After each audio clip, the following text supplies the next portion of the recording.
Good afternoon students. मागच्या लेक्चरमध्ये आपण ऑलरेडी सुरू झालेलं आहे आपलं transition and inner transition elements. तर आपण मागच्या लेक्चरमध्ये मेटॅलिक प्रॉपर्टी पाहिल्या.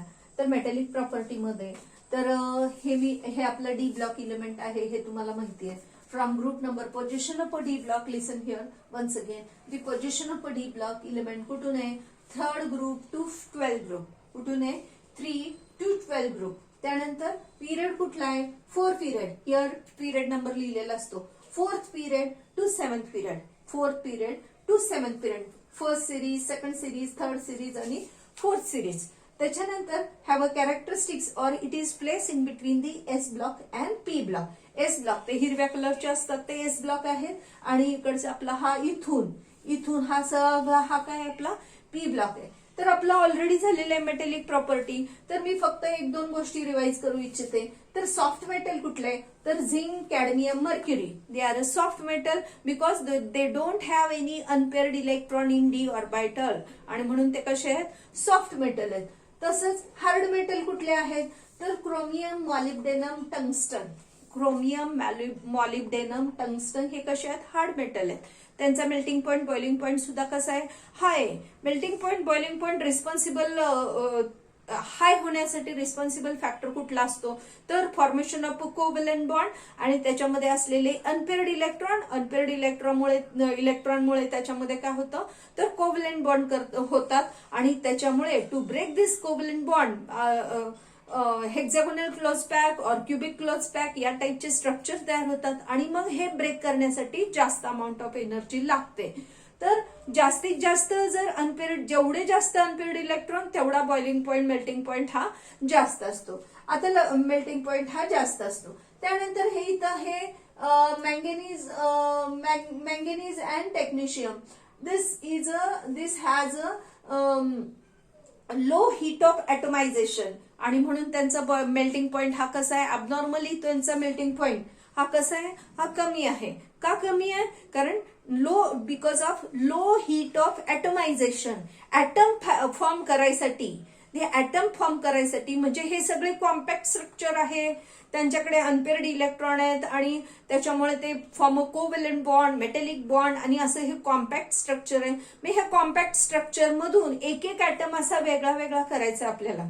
एक ॲटम हा वेगळा करायचा आहे. मग heat is enthalpy or heat is required to separate these atoms from each other आणि इंडिव्हिज्युअल आयसोलेटेड ॲटम करायचं आपल्याला. मग ते ॲटम करायसाठी तो ॲटम बाहेर काढण्यासाठी, आयसोलेट करण्यासाठी जेवढी हीट एनर्जी लागते that is called the enthalpy of atomization. So it require a low heat of atomization आणि म्हणून त्याच्यामध्ये ते काय आहेत? They shows a lower melting point. यानंतर आज आपण बघायची ती म्हणजे magnetic property. So magnetic property, this d block elements start from scandium to zinc, yttrium to cadmium, then here is a lanthanum and hafnium to mercury. हे सगळे काय आपले डी ब्लॉक एलिमेंट आहेत. तर यांच्याकडे काही मॅग्नेटिक प्रॉपर्टी आहे. मग मॅग्नेटिक प्रॉपर्टी असण्याचं कारण काय? म्हणजे that electron act as a tiny magnet. Electron काय करतो? स्वतःभोवती फिरतो.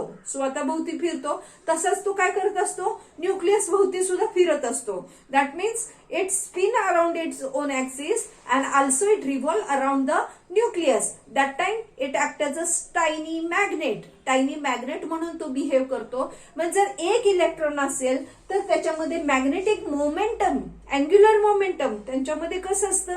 अँग्युलर म्हणजे काय? सर्क्युलर मोमेंटम त्यांचा इलेक्ट्रॉन्स होत असतं न्यूक्लियस भोवती, स्वतः भोवती. मग एक इलेक्ट्रॉन जर कक्षेमध्ये असेल तर तो किती मोमेंटम, मॅग्नेटिक मोमेंटम प्रोड्यूस करतो? तर 1.73 BM बोर्स मॅग्नेटोन. तर हे बोर्स नावाच्या सायंटिस्टनी, बोर्स मॅग्नेटोन हे काय आहे? A unit of this magnetic momentum, it is represented by this mu, is for one electron it produces 1.76 BM एवढं तो मॅग्नेटिक मोमेंटम प्रोड्यूस करतो. तर आता मॅग्नेटिक प्रॉपर्टी आधी आपल्याला एक्सप्लेन करायचे. त्याच्यासाठी आपल्याला तीन टर्म्स आपल्याला लक्षात घेतल्या पाहिजेत. एक तर पॅरामॅग्नेटिक, डायमॅग्नेटिक आणि फेरोमॅग्नेटिक. तीन टर्म्स आपल्याला लक्षात घेतल्या पाहिजेत. That is the diamagnetic, paramagnetic and ferromagnetic. So paramagnetic पहिला पॉइंट आहे आपला पॅरामॅग्नेटिक. सो पॅरामॅग्नेटिक म्हणजे काय? So the atom which has an unpaired electron, they are attracted by the magnetic field. The atoms, the electrons of atom attracted by magnetic field. Okay, एक minute. The electrons of atom attracted by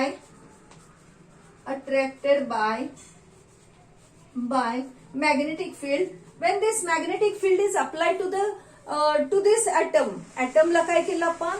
ऍटमला काय केलं? हे जे atoms आहेत या ऍटमना magnetic field apply केलं. काय apply केलं? मॅग्नेटिक फील्ड अप्लाय केलं. त्यावेळेला ते काय झाले? ते electron strongly attracted toward the magnetic field.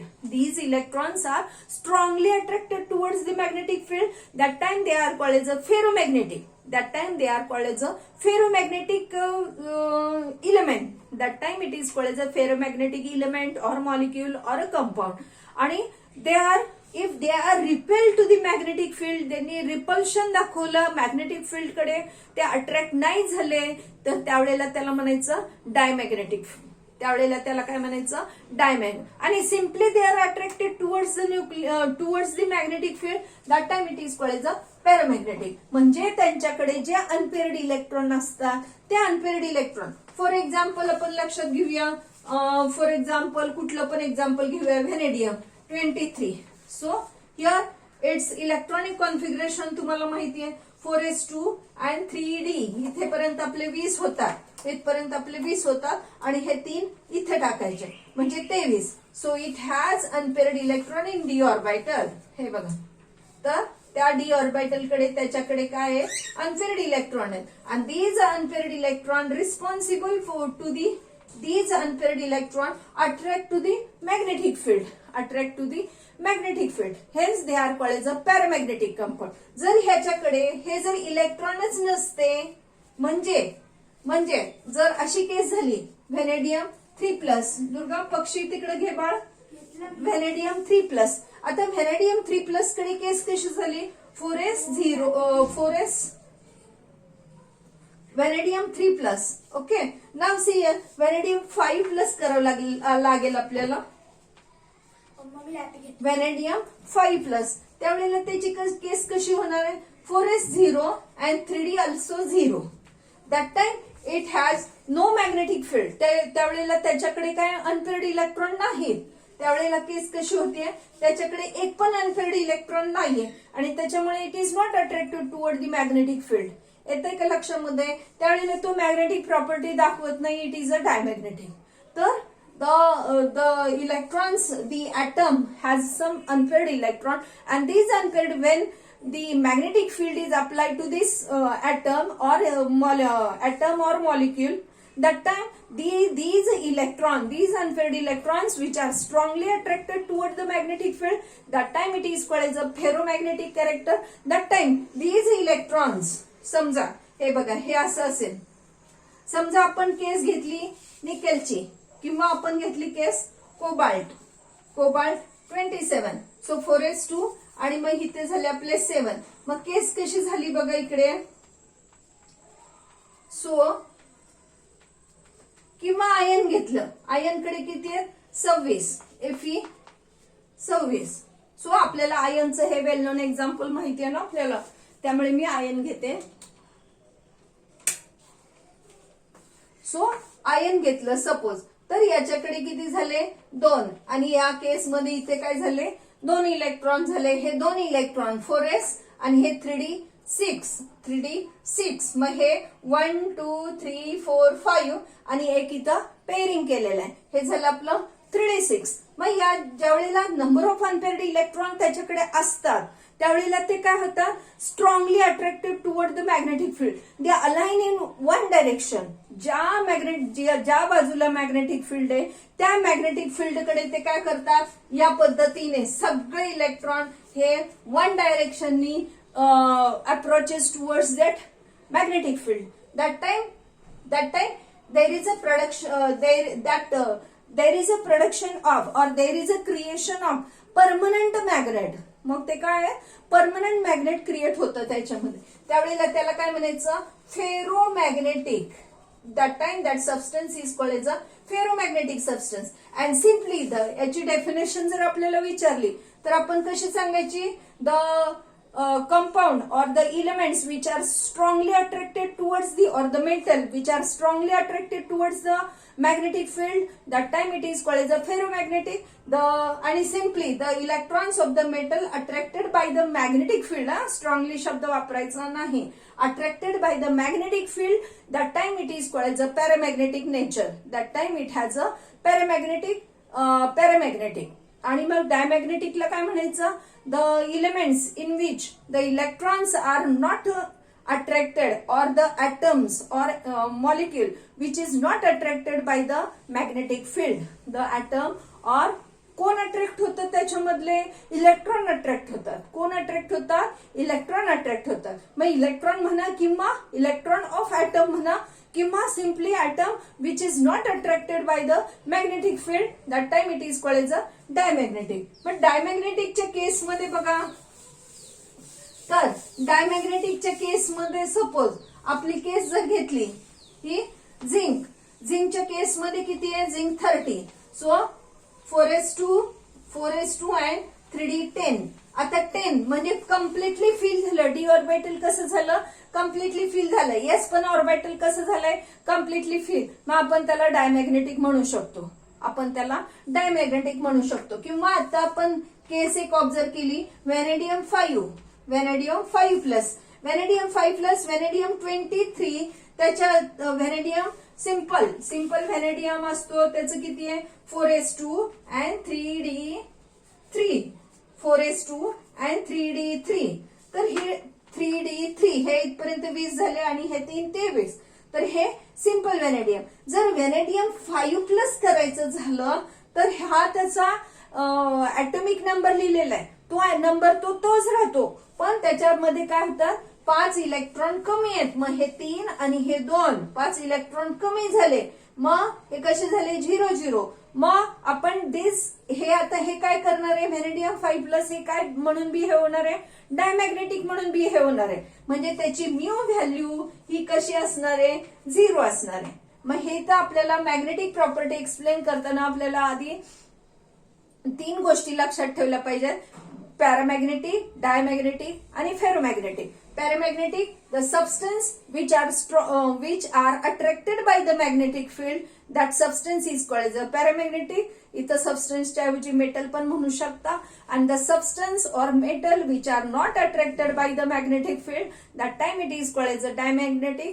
And the substance which is strongly attracted by the magnetic field, that time it is called as a ferromagnetic. तर फेरोमॅग्नेटिक ची उदाहरणं काय काय आहेत आपल्याला, आयर्न, काय उदाहरणं आहेत, iron, cobalt, nickel. They are ferromagnetic. They shows a permanent magnetize. ते काय होतात, परमनंट मॅग्नेट म्हणून बिहेव करतात.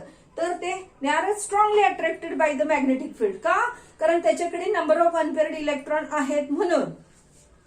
नाव द नेक्स्ट इज, आता मग हे मॅग्नेटिक प्रॉपर्टी, ही मॅग्नेटिक प्रॉपर्टी किती नंबर ऑफ इलेक्ट्रॉन्स आहेत, मग आपण ते कशाने काढतो, तर हे जी मॅग्नेटिक प्रॉपर्टी आहे ती सोल्युशन मध्ये पण दाखवली जाते किंवा सॉलिड स्टेट मध्ये. दी कंपाऊंड फॉर्म मध्ये सुद्धा मॅग्नेटिक प्रॉपर्टी निघते आणि सॉलिड सोल्युशन और सॉलिड स्टेट मध्ये सुद्धा त्याची मॅग्नेटिक प्रॉपर्टी आपल्याला काढता येते.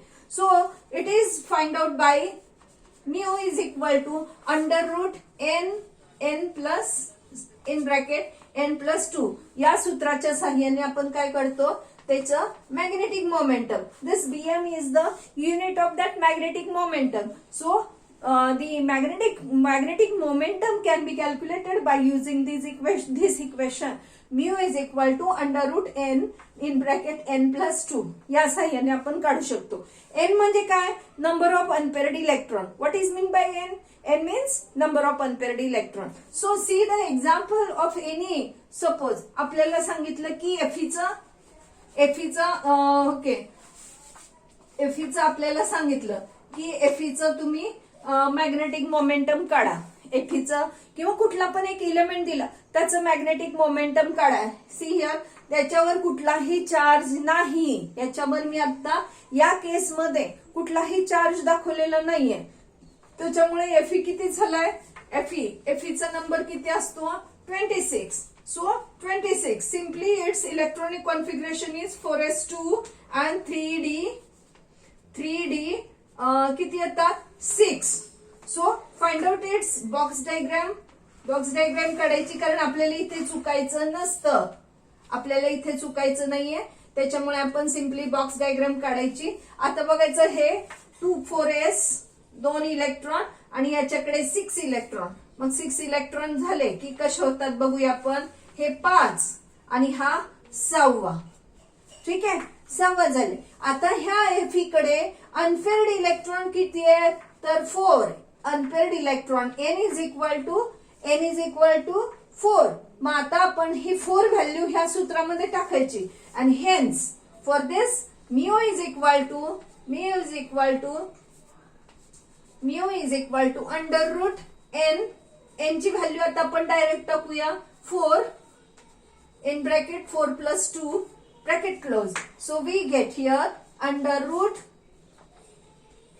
4 multiplied by 6. So under root 24. किती झालं? Under root 24. म्हणजे 4 अनपेअर्ड इलेक्ट्रॉन असतात. तर त्यावेळेला म्हणजे आपल्याला जर सांगितलं calculate the magnetic momentum of iron और एनी कंपाऊंड, त्यावेळेला आपण ही अशी बॉक्स डायग्राम काढायची. आधी तर आपण इलेक्ट्रॉनिक कॉन्फिगरेशन लिहायचं कारण आपल्याला मार्क पडले पाहिजेत एक्झाम मध्ये. मग how to write the answer of that question. तर त्याच्यासाठी आपण पहिलं काम काय करायचं? इलेक्ट्रॉनिक कॉन्फिगरेशन लिहायचं. त्यानंतर बॉक्स डायग्राम दाखवायचा. आणि कारण बॉक्स डायग्राम जर तुम्ही दाखवला नाही तर तुम्हाला n प्रॉपर किती असतं ते कळतच नाही. मग चुकतं तुमचं. मग n इज इक्वल टू 4 निघालं इथे. आणि मग परत एकदा सूत्र लिहायचं. आणि मग हे या पद्धतीने. मग अंडर रूट आपल्याला लॉग टेबल मध्ये दिलेलंच असतं की अंडर रूट हे किती व्हॅल्यू आहे. ठीक आहे, अंडर रूट त्याचं किती येतं? 4.90. ह्याचं किती येतं? 4.90 BM. मग तुम्ही लिहायचं की magnetic momentum of this is एवढं. हे तुम्ही सांगायचं. ठीक आहे, आता लक्ष द्या इकडे. Next is find out. Suppose आपल्याला प्रश्न असा पडला कॅल्क्युलेट द मॅग्नेटिक मोमेंटम. लक्ष द्यायचं. Calculate the magnetic momentum of divalent ion in aqueous solution if its atomic number is 24. Calculate the magnetic momentum of divalent ion. लिहायला पाहिजे का? लक्ष द्यायचं इकडे. Calculate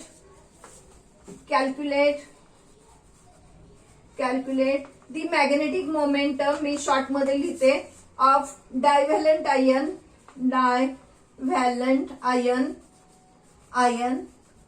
whose divalent ion whose ion in aqueous solution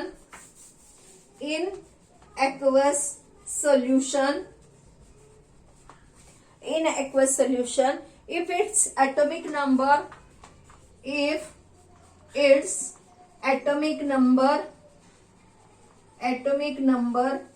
24. Suppose आपल्याला असा प्रश्न पडला आणि आपल्याला सांगितलं की calculate the magnetic momentum of this divalent ion. तर मग आपण कसं करायचं? तर लक्ष द्यायचं इकडे. So calculate the magnetic momentum म्हणजे म्यू किंवा spin only formula of this compound असं सांगितलेलं असतो. म्यूच्या ऐवजी काय असतो शब्द? म्यू असतो किंवा मॅग्नेटिक मोमेंटम असतं किंवा स्पिन ओनली फॉर्म्युला असं पण शब्द असतो. So mu of the divalent ion in aqueous solution if its atomic number is 24. So atomic number 24 I don't know which elements असं जर वाटलं आपल्याला. ठीक आहे, मग आपण M is any metal. M is equal to metal, its atomic number is 24. आता मला हे माहिती आहे की क्रोमियमचा atomic नंबर 24 आहे, पण समजा आपल्याला माहित नसेल तर मग आपण या पद्धतीने पण लिहू शकतो. So any metal its atomic number is 24. So its electronic configuration, आता मी डायरेक्टली रिप्लेस बाय क्रोमियम करते. So chromium, so 4s2, 4s1 and 3d5. काय झालं? 4s1 and 3d5. Now here it is mu in divalent ion. काय लिहिलेलं आपल्याला त्याआधी महत्वाचं, जर आपल्याला क्वेश्चन कळला नाही तर आपलं उत्तर चुकू शकतं, म्हणून आपण तो क्वेश्चन परत एकदा वाचायचा. मग परत एकदा वाचलं की आपल्याला प्रॉपर नीट कळायला लागतं. सो ऑफ डायव्हॅलंट आयन, मग याचं डायव्हॅलंट आयन तयार करायचं. So chromium 2 plus ion, chromium 2 plus ion, chromium 2 plus ion मध्ये इथं कॉन्फिगरेशन कसं होईल? 2 प्लस आयन म्हणजे 2 उडतात, 2 इलेक्ट्रॉन उडले, 2 इलेक्ट्रॉन इकडून एक उडवायचा आणि इकडून एक उडवायचा. मग कसं होणार आहे? 4s0 and 3d4. आता लक्ष द्यायचं, नेहमी डायव्हॅलंट आयन, कुठलं पण डायव्हॅलंट आयन असलं तर तो इलेक्ट्रॉन हा कुठून उडतो? आधी 4s केस मधून उडतो. आता इथे केस कशी 24 आहे म्हणून केस वेगळी झाली, पण कुठला पण ऍटम असो, डायव्हॅलंट म्हणलं की 4s2 असतील ना तर ते आधी उडवायचे, डी मधले उडवायचे नाहीत. कुठले उडवायचे? 4s केस मधलेच उडवायचे, म्हणजे कमी करायचे. सॉरी, म्हणजेच काय करायचे? कमी करायचं. म्हणजे 4s0 as here is it content 1 electron, मग म्हणून 1 इकडून काढला आणि मग डी मधून एक काढला, कारण त्याचं क्रोमियमचं इलेक्ट्रॉनिक कॉन्फिगरेशनच तसं आहे, म्हणून मला ते तसं करायला लागलं. So write its electronic configuration. आणि त्याच्यानंतर मग आपण तिथे काय करायची? अशी बॉक्स डायग्राम काढायची. सो डी ऑर्बिटल मध्ये काय असतात? 5 बॉक्स असतात. डी ऑर्बिटलचे किती बॉक्स असतात?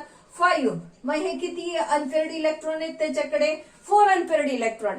मग हे असे आपण 4 अनपेअर्ड इलेक्ट्रॉन दाखवायचे आणि मग सांगायचं एन इज इक्वल टू 4.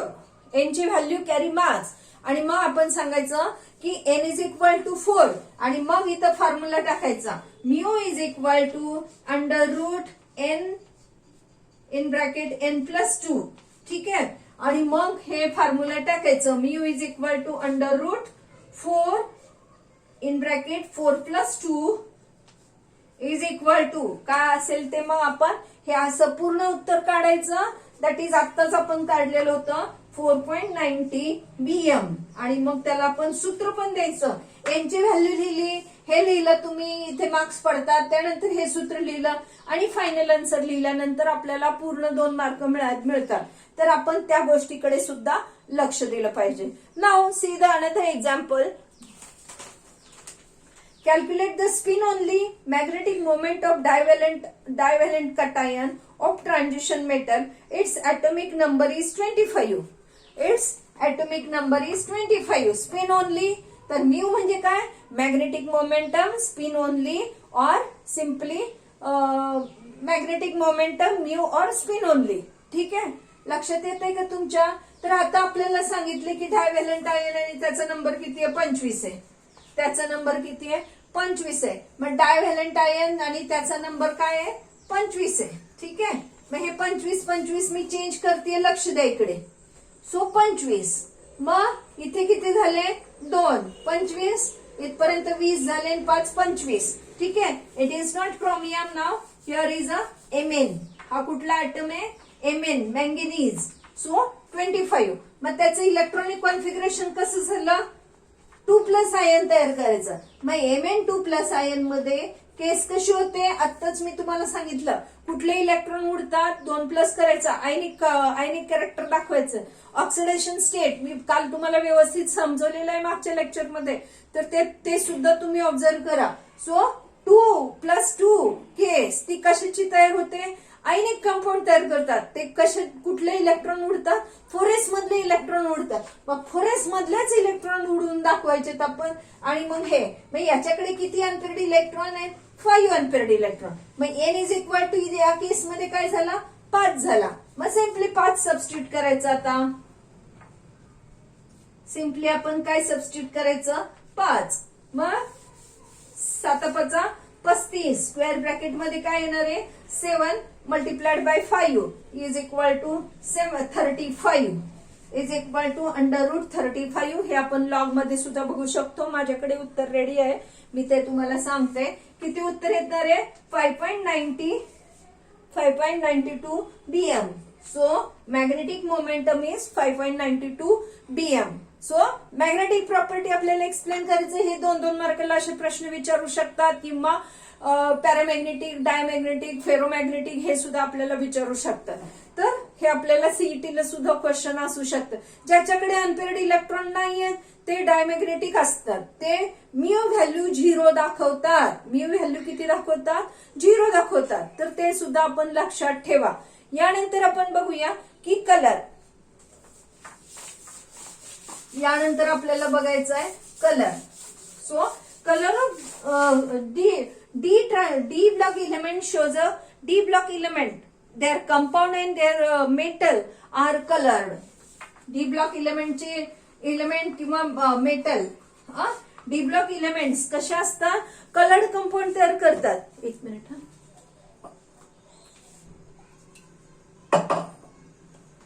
आता हे डी ब्लॉक इलेमेंट हे कसे असतात?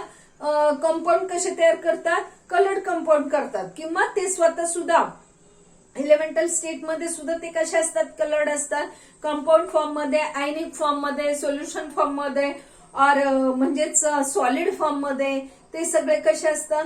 कलर्ड असतात. While in case of S block element, हे एस ब्लॉक इलेमेंट हे याचे बघा, सोडियम क्लोराईड आपण मीठ खातो ते कसं दिसतं असतं आपल्याला? पांढरच दिसतं. आता आपण खाण्याचा सोडा घेतला, धुण्याचा सोडा घेतला, खाण्याचा सोडा घेतला, ते कसे असतात? पांढरेच दिसतात. कारण त्याच्यामध्ये डीडी ट्रान्झिशन साठी अनपेअर्ड इलेक्ट्रॉन नसतात. त्याच्याकडे या टाईपचं कलर कशामुळे दिसतो? तर एक तर त्यांच्याकडे अनपेअर्ड इलेक्ट्रॉन पाहिजे असतात. कशामुळे दिसतो? एक तर त्यांच्याकडे अनपेअर्ड इलेक्ट्रॉन पाहिजे असतात. त्याच्यामुळे काय होतात? अनपेअर्ड इलेक्ट्रॉन असतील ते काय दाखवतात? डीडी ट्रान्झिशन दाखवतात. ते काय दाखवतात? डीडी ट्रान्झिशन म्हणजे डी ऑर्बिटल मधून हायर एनर्जी डी ऑर्बिटल मध्ये. मी तुम्हाला एक एक मुद्दा नीट समजावते, तर तो तुम्ही लक्ष द्या. तर आता फक्त एका क्षणात एवढ्यासाठी, आत्ता पुरतासाठी आपण एक लक्षात द्या की ते कशामुळे दिसतात? तर डीडी ट्रान्झिशन होतं. त्याच्यानंतर त्यांच्यामध्ये काय होतं? तर प्रेझेन्स ऑफ लिगॅन्ड. लिगॅन्ड कुठल्या टाईपचा आहे? जॉमेट्री कुठल्या टाईपची आहे? याच्यामुळे सुद्धा त्यांचा कलर दिसतो. आणि लास्ट टर्म जे असते की चार्ज ट्रान्सफर प्रोसेस मध्ये सुद्धा त्यांना कलर दिसतो. तर जो मॅंगनीज आहे MnO2, KMnO4 परमॅग्नेट आयन. सो 2- परमॅग्नेट 2- जे आहे MnO4 2- हे काय आपलं ग्रीन कलरचं असतं. 2- हे कसं असतं? ग्रीन कलरचं असतं मॅग्नेट आयन. परंतु परमॅग्नेट आयन KMnO4 मध्ये काय होतं? Single minus, that is KMnO4. लक्ष द्यायचं KMnO4. कालच आपलं झालंय की Mnची व्हॅलन्सी KMnO4 पोटॅशियम परमॅग्नेट जे टाक्या धुण्यासाठी आपण वापरतो डेली लाईफला. तर it act as a oxidizing agent. जे पाण्याच्या टाक्या असतात, पर्पल कलरचं सोल्युशन त्या पाण्याच्या टाकीमध्ये टाकतात म्हणजे तिथले ते जंतू मारावेत म्हणून. तर हा झाला आपला फिजिक म्हणजे यूज झाला डेली लाईफ मध्ये. काय त्या पोटॅशियम परमॅग्नेटचा यूज आहे, ते यूज झाला आपल्याला, आपण वापरतो तो. ठीक आहे. हे पोटॅशियम परमॅग्नेट ते कसं असतं? पर्पल कलरचं असतं. पर्पल कलर मध्ये काय येतो? हे आता Mn या केसमध्ये काय असतो? Mn7 आहे. Mn किती आहे ऑक्सिडेशन स्टेट? कालच मी तुम्हाला समजवलेलं आहे. Mn ची ऑक्सिडेशन स्टेट इज 7+ आहे आणि ते 7+. ठीक आहे. तर हा जो मॅग्नेट आयन आहे, परमॅग्नेट आयन आहे, हा कसा असतो? पर्पल कलर असतो. आणि purple colour is due to charge transfer. Due to charge transfer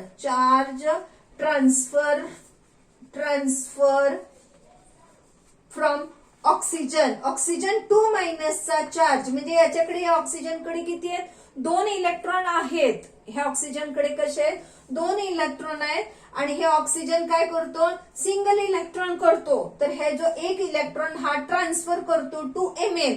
आणि मग या केसमध्ये Mn7 प्लस 7 चा काय होतो तयार, Mn6 प्लस तयार होतं.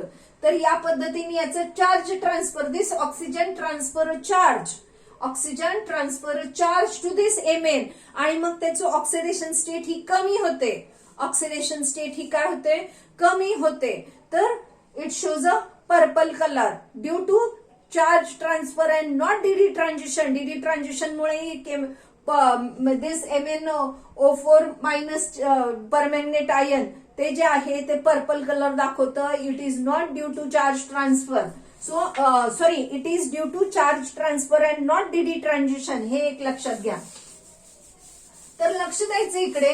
तर कलर कसा काय येतो, आता आपण एक बघूया की कलर कसा येतो. हे बघा, आता हे जे डी ऑर्बिटल आहे, आता आपण काय शिकतोय, डी ऑर्बिटल शिकतोय. तर डी ऑर्बिटलची केस कशी झाली, ही अशी 5 केस. डी ऑर्बिटलची केस कशी आहे, 5. 1 2 3 4 5. आता हे डी ऑर्बिटल हा आपला डी ब्लॉक झाला. याच्याकडे DXY कुठले कुठले असतात, DXY, DYZ,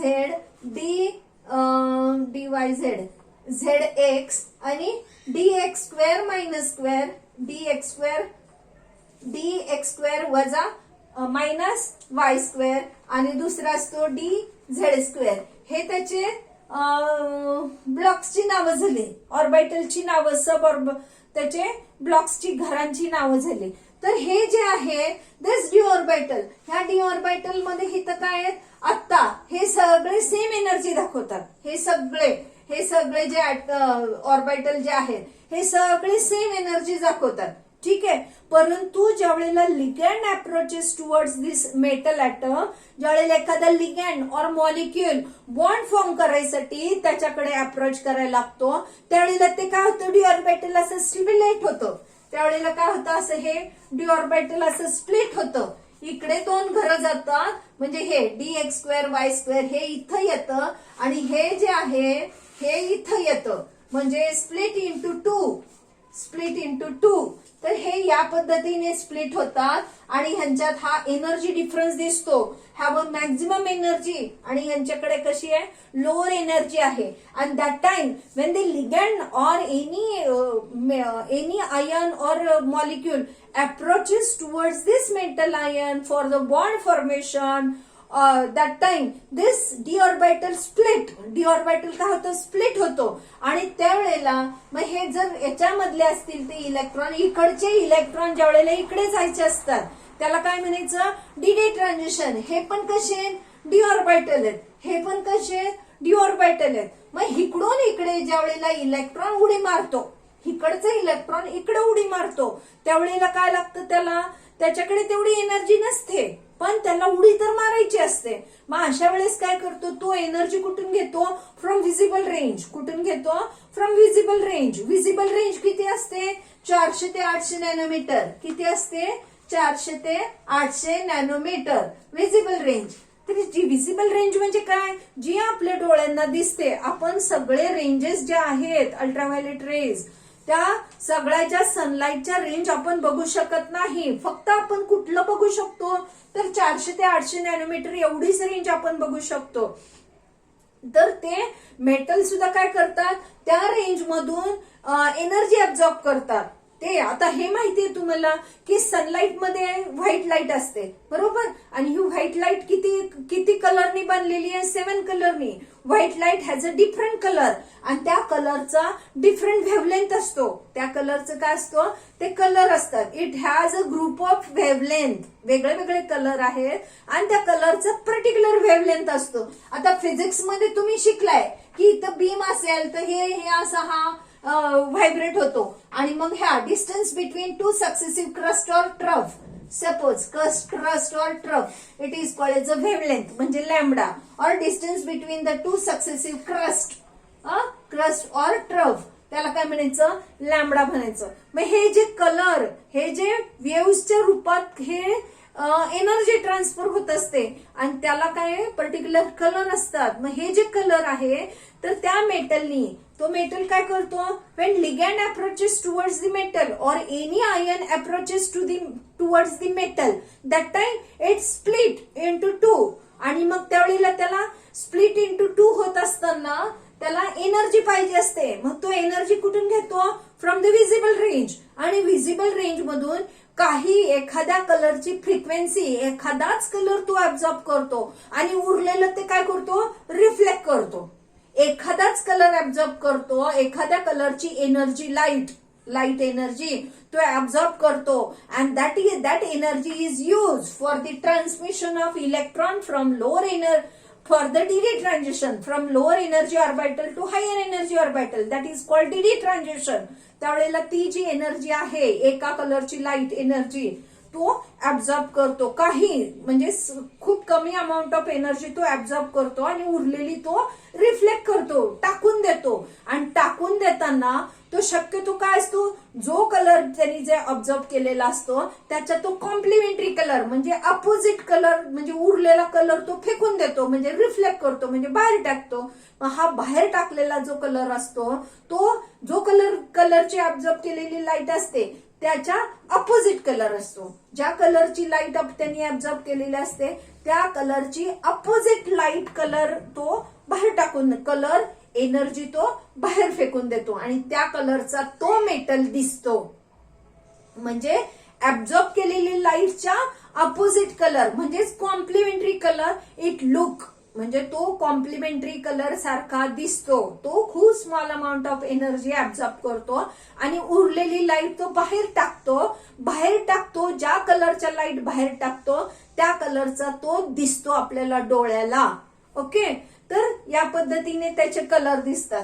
मग कलरला काय महत्वाचं असतं तर अनपेअर्ड इलेक्ट्रॉन. आताच आपण बघितलं की एस ऑर्बिटल मध्ये DD transition S orbital elements, हे एस ब्लॉक इलेमेंट्स जे आहेत, हे एस ब्लॉक इलेमेंट्स हे कसे दिसतात परीक्षा प्रॅक्टिकलला तुम्ही बघितलं असेल बघा. बेरियम नायट्रेट, बेरियम क्लोराईड कसे दिसतात, व्हाईट दिसतात म्हणजे बेरियम, कॅल्शियमचे compound, calcium carbonate, calcium chloride कसे असतात, व्हाईट कलर असतात. सोडियम, मॅग्नेशियम कसे असतात, व्हाईट कलर असतात. सोडियम क्लोराईड, पोटॅशियम क्लोराईड कसे असतात, व्हाईट कलरचे असतात. कारण का, त्यांच्याकडे डीडी ट्रान्झिशन होत नाही. अनपेअर्ड इलेक्ट्रॉन, डी ऑर्बिटल मध्ये अनपेअर्ड इलेक्ट्रॉन नाही आहेत, त्याच्यामुळे ते एस ऑर्बिटलचे कलरलेस कंपाऊंड तयार करतात. तसं इकडचे सुद्धा पी ब्लॉक मधले सुद्धा त्यांच्याकडे पण डीडी ट्रान्झिशनला इलेक्ट्रॉन नाही आहेत, त्यामुळे ते पण कलरलेस दिसतात.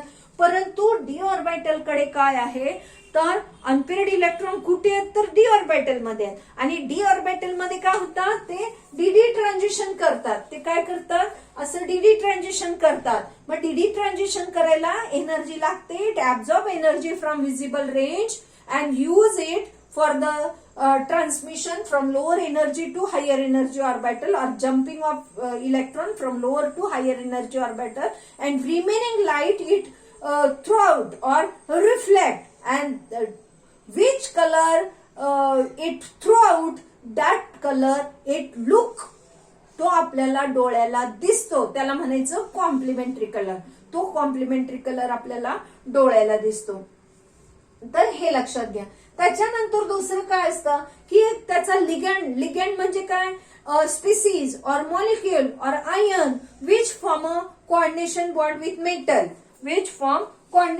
With metal, that time due to presence of ligand. आणि त्याची जॉमेट्री कुठल्या टाईपची आहे, लिगँड कुठल्या टाईपचा आहे, त्याच्यावरून सुद्धा त्याचा आपल्याला कलर ठरतो. तर कुठल्या टाईपचं लिगँड आहे त्याच्यावरून त्याचा कलर ठरतो. फॉर एक्झाम्पल कॉपर सल्फेट तुम्ही सगळ्यांनी बघितलेलं आहे. सो कॉपर सल्फेट ज्या वेळेला आपण पाण्यात टाकतो, कॉपर सल्फेट, ठीक आहे, कॉपर सल्फेट ज्या वेळेला आपण पाण्यात टाकतो तर त्यावेळेला तो पाण्याबरोबर मॉलिक्यूल तयार करतो.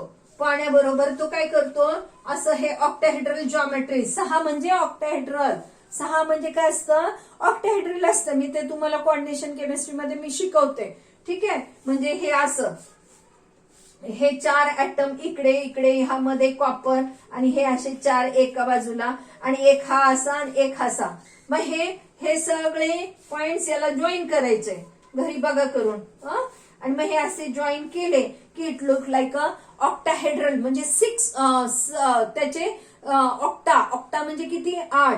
मग हे असे इकडून हे असे 4 फेसेस असतात आणि इकडून हे असे याला 4 फेसेस असतात. मग किती फेसेस झाल्या 8 फेसेस झाल्या आणि मग त्याला आपण ऑक्टाहेड्रल म्हणतो. म्हणून आपण त्याला काय म्हणतो ऑक्टाहेड्रल म्हणतो. And this is a coordination number. मग ज्या वेळेला तो पाण्यात टाकतो आपण तर त्यावेळेला तो वॉटरमध्ये टाकतो त्यावेळेला तो या टाईपचं कॉम्प्लेक्स तयार करतो. आणि ते कसं असतं मग ब्लू कलरचं कॉम्प्लेक्स तयार होतं. ते कसं तयार होतं ब्लू कलर कॉम्प्लेक्स तयार होतं. आणि हे ब्लू कलरचं complex when this is treated with HCl that time formation of octahedral geometry blue colour दाखवतो. परंतु म्हणजे लिगॅन्ड त्याचं काय पाणी आहे. इथं water is act as a ligand and geometry त्याची ऑक्टाहेड्रल. जॉमेट्री कुठली ऑक्टाहेड्रल आणि लिगॅन्ड कुठला आहे तर water.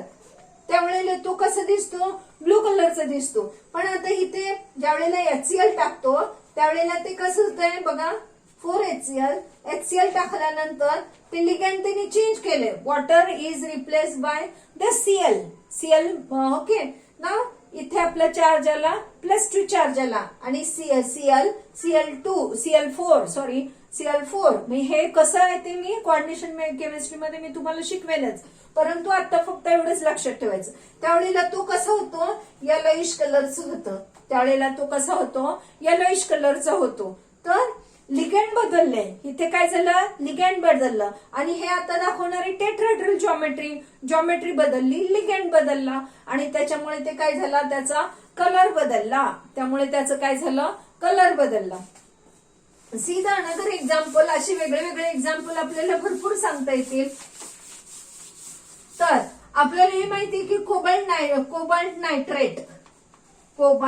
Nitrate pink colour solution जे लॅब मध्ये असतं. Pink colour compound this cobalt form a pink colour compound. So cobalt nitrate ज्या वेळेला आपण पाण्यात टाकतो त्यावेळेला cobalt form bond with water आणि मग हे या पद्धतीने ऑक्टाहेड्रल जॉमेट्री तयार करतं. पिंक कलर असतो ठीक आहे. परंतु आपण हे ज्या वेळेला हे Cl मध्ये टाकलं Cl- त्याच्यामध्ये जर HCl टाकल्यानंतर याचे formation of cobalt octahedral geometry 4 आणि मग हे इथे असे 2- त्यावेळेला तो कसा होतो ब्लू कलरचा होतो. तर इथे तो असतो तो पिंक कलर असतो. इथे असतो तो त्याचा पिंक कलर असतो आणि त्याच्यानंतर तो तयार होतो तो ब्लू कलर होतो. इथं लिगॅन्ड बदलले ठीक आहे. जॉमेट्री पण बदलली. 6 म्हणलं की ऑक्टाहेड्रल जॉमेट्री आहे. इथं कसली आहे 4 म्हणलं की टेट्राहेड्रल जॉमेट्री. तर जॉमेट्री पण बदलली आणि लिगॅन्ड पण बदलला. त्याच्यामुळे तो कसा झाला ब्लू कलरचा झाला. तर हे म्हणजे कलरसाठी कुठले फॅक्टर रिस्पॉन्सिबल असतात. एक तर त्यांच्याकडे अनपेअर्ड इलेक्ट्रॉन पाहिजे असतात. अनपेअर्ड इलेक्ट्रॉन असतील तरच ते डी ट्रान्झिशन दाखवणार आहेत. So unpaired electrons are responsible first. त्याच्यानंतर डीडी ट्रान्झिशन झालं पाहिजे. त्याच्यानंतर nature of ligand and geometry. त्याच्यानंतर आपण काय म्हणू शकतो तर nature of ligand and geometry. एखादा पॉइंट राहिलाय का बघते मी. D d transition yes over.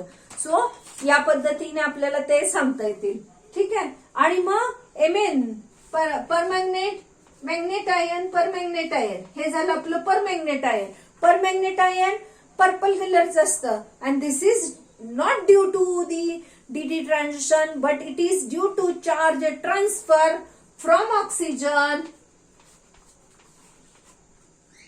Oxygen to metal atom आणि त्याच्यामुळे त्याला कसा कलर येतो पर्पल कलर येतो. तसंच हे जे क्रोमेट आयन जे आहेत डायक्रोमेट मोनोक्रोमेट हे जे आयन आहेत यांना सुद्धा कलर येतो बिकॉज ऑफ चार्ज ट्रान्सफर. यांना पण कलर येतो हे बिकॉज ऑफ चार्ज ट्रान्सफर.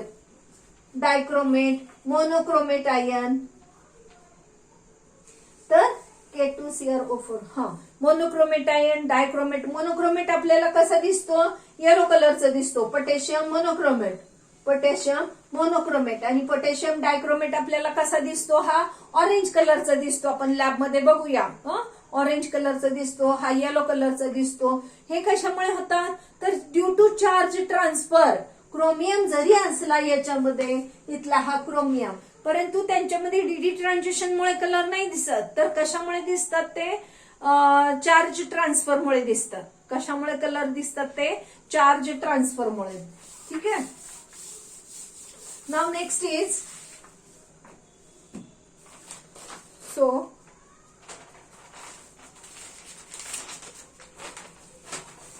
आता आपल्याला बघायचंय कॅटॅलिटिक प्रॉपर्टी. आता आपल्याला बघायचे ते कॅटॅलिटिक प्रॉपर्टी. आता these D block elements, D orbital, D block elements, हे काय कॅटलिस्ट म्हणून ट्रीट होतात. आता आपण one of the characteristics of d block element त्याच्यामध्ये आपण पाहिलेलं आहे की दे ऍक्ट ऍज अ कॅटलिस्ट. कॅटलिस्ट म्हणून ट्रीट होतात. फॉर एक्झाम्पल, बरं, फॉर एक्झाम्पल कुठले? तर निकेल, पॅलेडियम, प्लॅटिनम. कालच तुम्हाला सांगितले की हायड्रोजनेशन प्रोसेसमध्ये ते वापरले जातात. तसंच हा कोबाल्ट आणि इकडचा थोरियम, कोबाल्ट आणि थोरियम हे गॅसोलिन प्रिपरेशनला, म्हणजे वन टाईप ऑफ पेट्रोल. तर त्या फिशर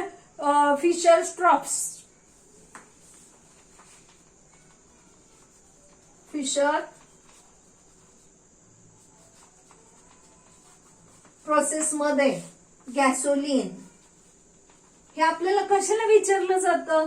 तर हे आपल्याला MCQ type of question can be asked on this topic. So कुठलं म्हणजे एमसीक्यू जे आपल्याला परीक्षेला एमसीक्यू विचारणार आहे, तर त्या एमसीक्यू मध्ये एका वाक्यात उत्तरे द्या किंवा MCQ type of question, that time such type of question तिथं आपल्याला ते कन्स्ट्रक्ट करू शकतात. तर क्रोमियम कुठला म्हणलं मी? कोबाल्ट आणि थोरियम.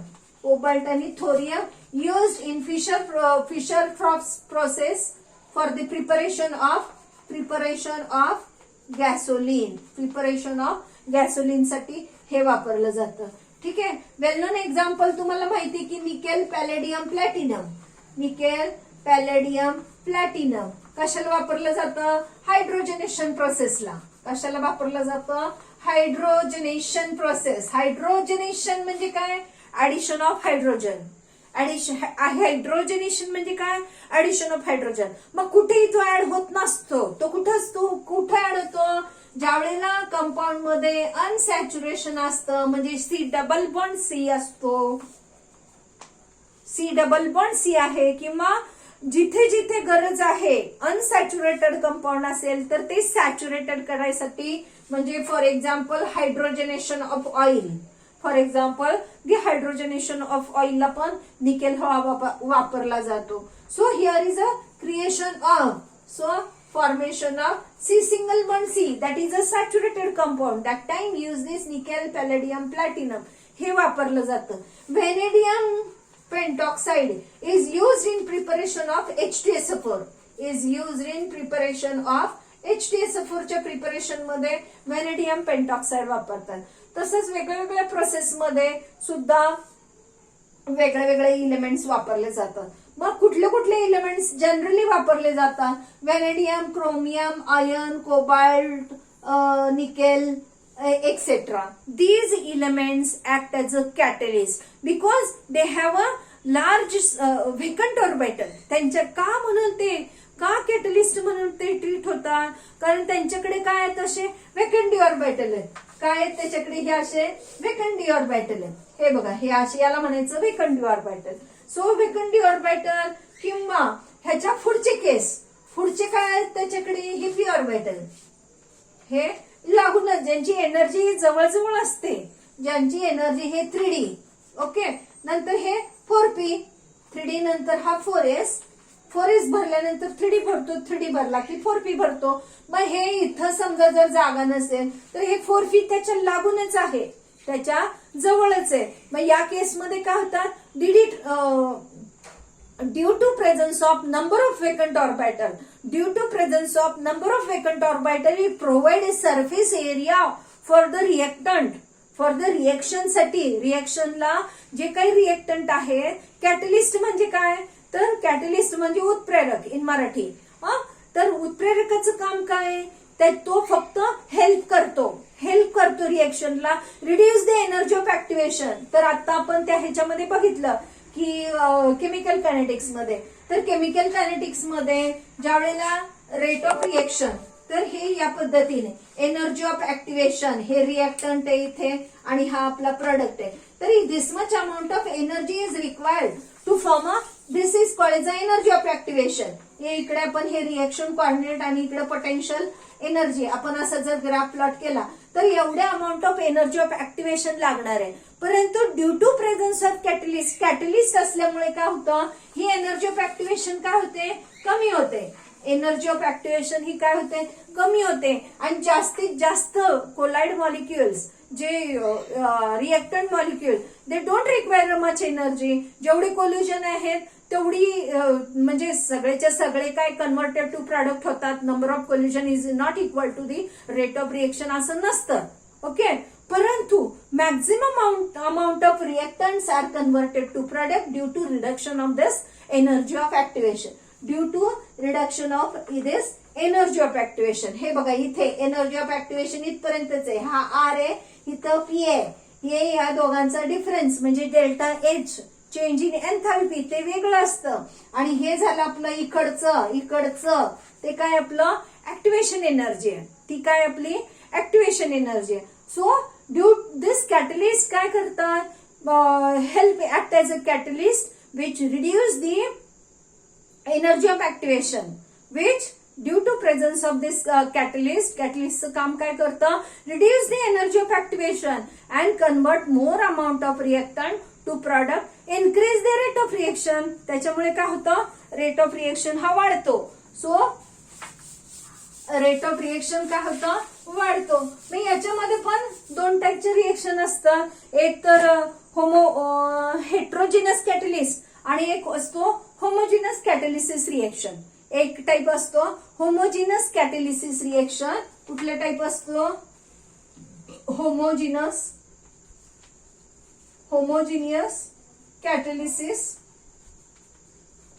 कॅटलिसिस रिएक्शन. आणि दुसरे असतात हेट्रोजिनियस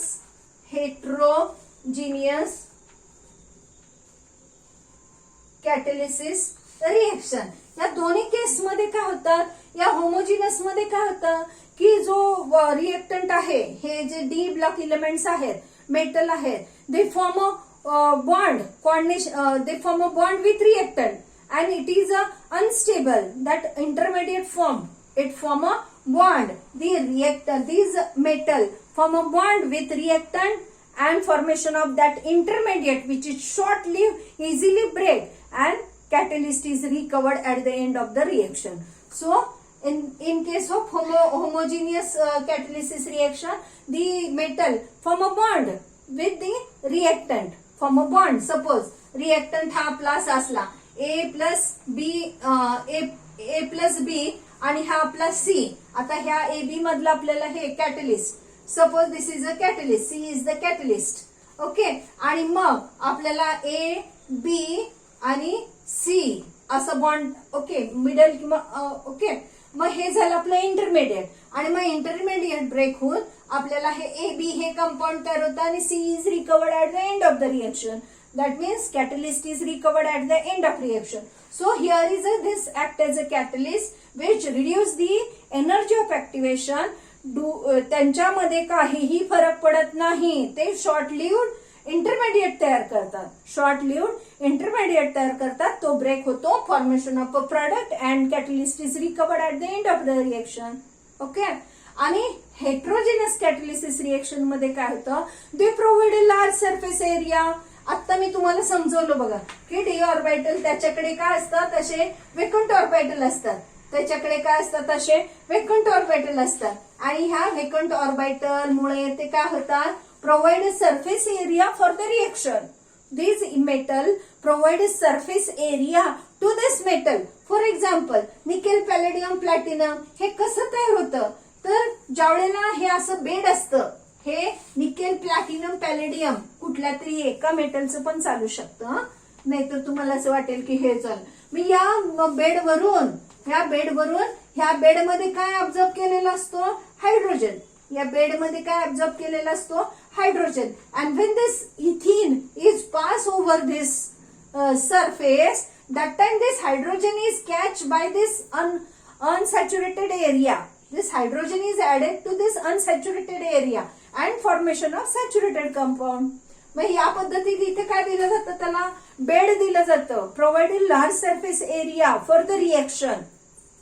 आणि मग ते रिएक्शन करून दाखवतात. ठीक आहे. त्यानंतर आता अजून आपल्याला याच्यामधले उदाहरणं जे आहे ते लक्षात ठेवा, कारण आपल्याला ते काय होतात मग याला वापरले जातात आपल्याला. तर molybdenum and MnO2 act as अ, अजून कुठलं आहे? MnO2. MnO2 is act as a decomposition of potassium chloride KClO3. MnO2 act as a catalyst in decomposition of potassium chloride KClO3. याचं नाव काय आहे? Potassium chloride. हे डिकम्पोज होतं आणि formation of KCl and oxygen. तर या पद्धतीने हे डिकम्पोज होऊन आपल्याला हे मिळतं. तर डिकम्पोजिशन प्रोसेसमध्ये MnO2 वापरला जातो. तसंच अजून कुठले? Molybdenum and iron is use in preparation of ammonia. Molybdenum हा इथला हा मॉलिब्डेनम आणि आयर्न, मॉलिब्डेनम आणि iron is use in preparation of ammonia in Haber process. Haber process मध्ये अमोनिया प्रिपरेशन मध्ये हे दोन वापरले जातात, आयर्न आणि मॉलिब्डेनम. MnO2 कशाला वापरला जातो? पोटॅशियम क्लोराइडच्या डिकम्पोजिशनला. फिशर ट्रॉप प्रोसेस मध्ये कुठले? कोबाल्ट आणि थोरियम. हे कशासाठी? तर प्रिपरेशन ऑफ गॅसोलिन साठी. हे कशाला वापरलं जातात? तर हायड्रोजनेशन प्रोसेसला. हायड्रोजनेशन ऑफ ऑइलला काय वापरलं जातं? परत एकदा निकेल वापरला जातो. हायड्रोजनेशन ऑफ ऑइल म्हणजे काय? ऑइल लिक्विड स्टेट मध्ये असतं. ठीक आहे. त्याच्यामध्ये अनसॅच्युरेटेड ऑइल असतं. अनसॅच्युरेटेड असतात बघा. ते सफोलाची जाहिरात लागते त्याच्यामध्ये दाखवलंय बघा की unsaturated oil is useful or is good for our health, पण it do not contain saturated oil असा शब्द वापरला जातो बघा. तर ऑइल मध्ये काय असतं? Unsaturated compound. ऑइलचा फॉर्म्युला काय? It is a ester of fatty acid. Ester of fatty असा इथे जागाच उरली नाहीये मला दाखवायला. तर त्याच्यामध्ये काय असतात? Ester of fatty acid. आणि त्याच्यामध्ये काय होतात ना? अनसॅच्युरेटेड असतात ते सॅच्युरेट होतात. ते सॅच्युरेटेड केली जातात, कन्व्हर्टेड इंटू फॅट किंवा कन्व्हर्टेड इंटू डालडा जो असतो. डालडा म्हणजे काय? तर ते घट्ट पदार्थ. Okay. Oil is converted to Dalda. That time use the hydrogenation केलं जातं. तर या पद्धतीने आहे. तर या काही गोष्टी आहेत त्या तुम्ही लक्षात ठेवा. तसंच काय ती कार्बन मोनॉक्साईड अजून काय राहिलेत का माझ्याकडून? In preparation of H2SO4 by the contact process. That time SO2 plus oxygen gives SO3. तर कॉन्टॅक्ट प्रोसेसमध्ये त्यावेळेला काय वापरलं जातं? प्लॅटिनाइज एस्बेस्टस शीट हे वापरलं जातं for the conversion of sulphur dioxide to sulphur trioxide. कारण काय? H2SO4 process, preparation of H2SO4 अशी लगेचच्या लगेच H2SO4 तयार होत नाही. तर ते आधी सल्फर डायऑक्साइड तयार केला जातो. सल्फर डायऑक्साइडचा सल्फर ट्रायऑक्साइड तयार केला जातो. सल्फर ट्रायऑक्साइड मध्ये पाणी टाकल्यानंतर ओलियम काय तयार होतं? ओलियम म्हणजे काय? H2SO7 हे तयार होतं. आणि मग याच्यामध्ये डायल्युशन, पाणी टाकून डायल्युशन तयार करतात आणि मग H2SO4 तयार होतं. तर या पद्धतीमध्ये आपल्याला conversion of SO2 to SO3 platinise asbestos sheet तयार केलं जातं, वापरलं जातं. तसंच कार्बन मोनॉक्साईड आणि वॉटर एकत्र तयार करून कार्बन डायऑक्साईड आणि वॉटर हायड्रोजन तयार केला जातो.